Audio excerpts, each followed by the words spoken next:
जय हिंद दोस्तों, इस वीडियो में हम आपको 3 बड़ी खबरें बताएंगे। तो दोस्तों, इस समय भारत चीन बॉर्डर से भारत के लिए एक बहुत ही बड़ी और महत्वपूर्ण खबर निकल के सामने आ रही है,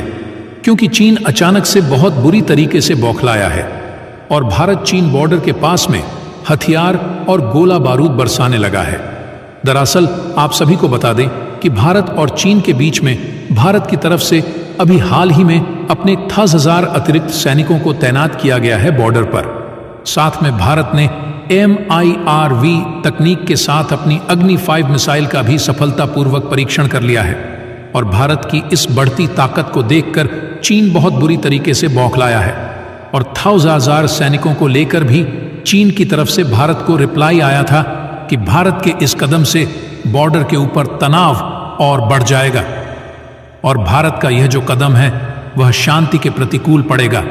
साथ में अग्नि 5 को लेकर चीन का कहना था कि इस मिसाइल का परीक्षण करने के बाद भारत को अब अपनी बैलिस्टिक मिसाइल का चीन बॉर्डर करने से पहले गोला बारूद बरसाने लगा है और अभी चीन की मिलिट्री की तरफ से भारत के पूर्वी लद्दाख के पास में एक बहुत बड़ी सैन्य ड्रिल को अंजाम दिया गया है। दरअसल स्क्रीन के ऊपर आप सभी मैप में देख सकते हो, आप सभी तिब्बत और भारत का जो बॉर्डर देख रहे हो। यहीं पर पूर्वी लद्दाख के पास में काराकोरम का पठार पड़ता है, जहां पर चीनी सेना अपना शक्ति प्रदर्शन कर रही है और इसमें चीनी सेना ने अपनी एडवांस टेक्नोलॉजी वाली सरफेस टू एयर मिसाइल को दाग कर दिखाया है कि किस प्रकार से चीन अपने ऊपर आने वाली किसी भी मिसाइल को नष्ट कर सकता है और इस सतह से हवा में मार करने वाली मिसाइल का परीक्षण करना, उसकी शक्ति प्रदर्शन करना एक ही बात की ओर इशारा करता है, जिसके बारे में एक्सपर्ट भी बता रहे हैं कि चीन भारत के अग्नि 5 मिसाइल को लेकर काफी ज्यादा चिंतित है, जिसके जवाब में चीनी सेना भी अपनी ऐसी मिसाइल को दर्शा रही है कि हम अग्नि 5 मिसाइल को रोक सकते हैं। इसलिए सतह से हवा में मार करने वाले डिफेंस प्रणालियों का प्रदर्शन चीन कर रहा है। तो चलिए अब बात करते हैं दूसरी खबर की। तो दोस्तों, हाल ही में भारत की तरफ से चीनी सेना को मुंह तोड़ जवाब दिया गया है, जिसमें भारत का साफ कहना है कि भारत की जमीन भारत की है, तुम्हारे बेतुके दावों से भारत की जमीन पर तुम्हारा कब्जा नहीं हो जाएगा। दरअसल अभी हाल ही में प्रधानमंत्री मोदी जी की इस महीने के स्टार्टिंग में जैसे ही अरुणाचल प्रदेश की यात्रा होती है तो इससे चीन को बहुत ज्यादा मिर्ची लगती है और चीन की तरफ से अरुणाचल प्रदेश के ऊपर अनाप शनाप बयान देखने को मिलते हैं, जिसमें सबसे पहले चीन के विदेश मंत्रालय का प्रवक्ता वान वेन पगला जाता है और उसने कहा कि भारत को अरुणाचल प्रदेश के अंदर मनमाने तरीके से विकास करने का कोई अधिकार नहीं है, क्योंकि भारत के साथ हमारा बॉर्डर का इशू सुलझा नहीं है और अरुणाचल प्रदेश के ऊपर चीन का अधिकार है, यानी अरुणाचल प्रदेश के ऊपर भारत ने कब्जा किया हुआ है। अब इसके बाद बहती हुई गंगा में चीन की सेना भी कूद पड़ी और अरुणाचल को लेकर चीन के रक्षा मंत्रालय के प्रवक्ता ने भी बयान दे डाला कि अरुणाचल प्रदेश भारत का हिस्सा नहीं है, क्योंकि भारत के साथ चीन का बॉर्डर इशू अभी सॉल्व नहीं हुआ है। इसीलिए भारत अरुणाचल प्रदेश के ऊपर अपना कब्जा करके बैठा हुआ है, जिसको चीन कभी भी मान्यता नहीं देगा और भारत को अरुणाचल प्रदेश का विकास करने का भी कोई अधिकार नहीं है। अब चीन के मान्यता देने या ना देने से कोई फर्क नहीं पड़ता है, क्योंकि अरुणाचल प्रदेश भारत का हिस्सा है और आगे भी रहेगा। और यही बात भारत के विदेश मंत्रालय की तरफ से कुछ दिन पहले कही गई,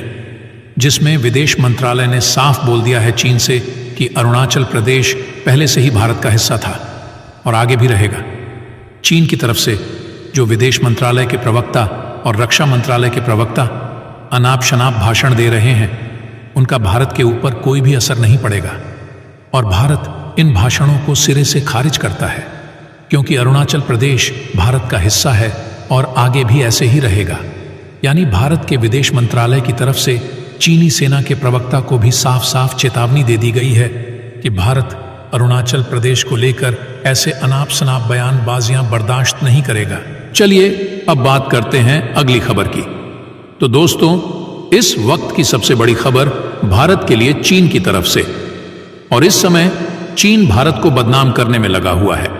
और चीन भारत के पड़ोसियों से कह रहा है कि भारत ने तुम्हें बर्बाद किया है। दरअसल आप सभी को पता ही है कि चीन अपने कर्ज के जाल में धीरे धीरे करके भारत के पड़ोसी देशों को फंसाता जा रहा है और उनको बैंक करप्ट कर रहा है। विकास के नाम पर उनको भारी भरकम लोन देता है और फिर वो देश जब लोन नहीं चुका पाते हैं तो वह बैंक करप्ट हो जाते हैं। अब नेपाल का एयरपोर्ट है पोखरा इंटरनेशनल एयरपोर्ट। इसको चीन ने बनाया है। चीन ने इस एयरपोर्ट को बनाने के लिए $215 मिलियन का कर्ज दिया था नेपाल को। अब यह एयरपोर्ट चीन से भी पड़ता है और भारत से भी यहां पर अंतर्राष्ट्रीय उड़ानें आ सकती है। परंतु इस एयरपोर्ट के बर्बाद होने को लेकर चीन ने भारत के ऊपर आरोपों का ढिंगरा फोड़ दिया है कि यह जो एयरपोर्ट बर्बाद हुआ है इसके पीछे सबसे बड़ी वजह है भारत। दरअसल नेपाल के अंदर जो चीनी दूतावास है उसने बताया कि इस एयरपोर्ट को बनाने में चीन ने नेपाल की बड़ी मदद की है और हमने तो नेपाल को कर्ज तक दिया था, परंतु यह एयरपोर्ट नहीं चल रहा है। इसका कारण यह है कि भारत इस एयरपोर्ट के ऊपर अंतर्राष्ट्रीय फ्लाइट को उतार नहीं रहा है। अब भारत को ऐसी कौन सी बात अटकी आन पड़ी है कि भारत इसी एयरपोर्ट के ऊपर अपनी फ्लाइट को उतारे, जबकि इस प्रोजेक्ट को बनाने का ठेका भारत को भी मिला था। परंतु नेपालियों ने पैसा खाने के चक्कर में चीन को यह प्रोजेक्ट दे दिया, तो भारत फालतू में इस प्रोजेक्ट को बचाने में नेपाल की मदद क्यों करे, जबकि नेपाल यदि चाहता तो चीन से कर्ज भी ना लेता और भारत इस एयरपोर्ट को बड़े आसानी से बना देता। परंतु नेपाल वालों को चीन ज्यादा पसंद था और जब यह एयरपोर्ट अब बर्बाद हो रहा है चीन के कारण से, तो इसका सारे आरोपों का ढींगरा भारत के ऊपर फोड़ा जा रहा है। इतना ही ज्यादा चीन को नेपाल इंपॉर्टेंट है, तो खुद क्यों नहीं इस एयरपोर्ट के ऊपर चीन ही अंतर्राष्ट्रीय फ्लाइट स्टार्ट कर देता, जिससे नेपाल के इस एयरपोर्ट से अर्निंग शुरू हो जाती। पर चीन ऐसा करेगा नहीं, केवल भारत के ऊपर आरोप थोप देगा। हालांकि आप सभी को क्या लगता है, और भारत की तरफ से चीनी एयरपोर्ट या फिर चीनी प्रोजेक्ट से दूरी बनाकर क्या सही फैसला लिया गया है या फिर गलत? कमेंट बॉक्स में जरूर बताएं। तो चलिए अब बात करते हैं अगली खबर की। तो दोस्तों, एक बार फिर से भारत के रक्षा क्षेत्र के अंदर भारत और रूस की दोस्ती का अजब नमूना आप सभी को देखने को मिल सकता है, क्योंकि रूस भारत के साथ एक बेहद ही एडवांस हथियार के ऊपर काम करने का ऑफर दे रहा है, जिसमें भारत रूस के साथ मिलकर काम करेगा। दरअसल अभी भारत ने वैश्विक निविदा जारी करी है, जिसमें भारत एक canister launch anti armour machine को खरीदना चाहता है दुनिया के अलग अलग देशों से। यह बेहद ही एडवांस ड्रोन होने वाला है, जो कि एक आत्मघाती हमलावर ड्रोन होगा, और इसको एंटी आर्मर यानी बड़े बड़े बख्तर बंद वाहन और इसके अलावा अन्य जो टैंक वगैरह होते हैं उनको उड़ाने के लिए उपयोग में लाया जाएगा। अब इसको लेकर रूस की तरफ से भारत को ऑफर दिया जा रहा है कि भारत के साथ रूस इस ड्रोन को बनाने में काम करेगा, परंतु इसकी शर्त यह है कि इस ड्रोन को असेंबल भारत करेगा। इस ड्रोन का सॉफ्टवेयर भी भारत के द्वारा ही बनाया जाएगा और इस ड्रोन की मैन्युफैक्चरिंग भी भारत के द्वारा ही करी जाएगी। इसके अलावा अन्य जो एडवांस वाली टेक्नोलॉजी है उसको रूस की तरफ से भारत के साथ मिलकर डेवलप किया जाएगा। इससे होगा यह कि भारत इस ड्रोन के माध्यम से न सिर्फ अपनी आवश्यकताओं को पूरा कर पाएगा, बल्कि इस ड्रोन को ब्रह्मोस की भांति दूसरे देशों को भी सप्लाई कर पाएगा। और जिस प्रकार से भारत के ब्रह्मोस मिसाइल की डिमांड बनी हुई है, ठीक इस प्रकार के ड्रोन की भी डिमांड बन जाएगी और आत्मघाती हमलावर ड्रोन की श्रेणी में ये जो ड्रोन है वह एक अलग ही ब्रह्मोस की तरह कीर्तिमान स्थापित कर लेगा। हालांकि अभी भारत रूस के साथ मिलकर काम करेगा